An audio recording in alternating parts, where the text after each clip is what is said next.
Good morning, Eagles, and welcome back. In today's Morning Jolt, we're going to discuss some activity ideas for your first days of school. Before I get to this activity, here's a resource that provides a framework for starting your class virtually. This checklist can be found in the D117 Professional Learning site. Please visit the site for this resource, as well as others that will aid you in your professional growth. While we are living in unprecedented times, much of what you already know and do in your classrooms are still so important. We know that students need to feel a connection to their classmates, and this is still even true during distance learning. They already feel isolated without being in a classroom, so it is still important to help them develop a sense of belonging in their virtual classroom. Get to know you activities will give students a sense of familiarity and allow them to feel like a member of your classroom community. My first suggestion to help you build community within your classroom is to start by brainstorming ideas and activities that you've already used in the past.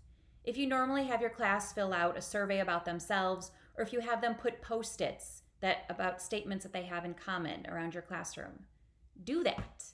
But figure out a way to make those activities virtual by using Padlet or Jamboard. You do not need to start from scratch. You already have some wonderful ideas and activities that you've already been using.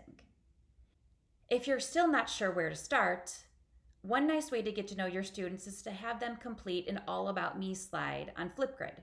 You can use this example to help you get to know your students. The advantages of this activity is that you get to see your students' faces while getting to know them a little bit better. They, in turn, get to see their peers as well and know who's in their classroom.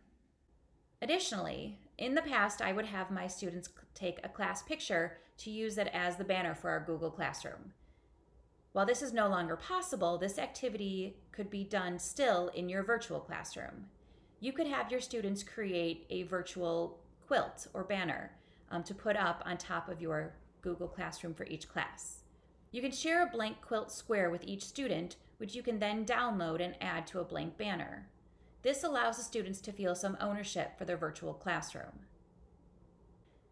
You can also create a hyperdeck that allows the students to get to know a little bit about you while they are also setting goals and learning about their peers. This is helpful in that it makes the students write their goals down so that they can revisit them later, but also can cover a lot of information without you having to lecture the whole time. Lastly, you can create a slide deck like This Is Us, which has a space for everyone to answer questions. Once everyone has completed their own slide, you can present your screen to the class, having each student speak about what they wrote.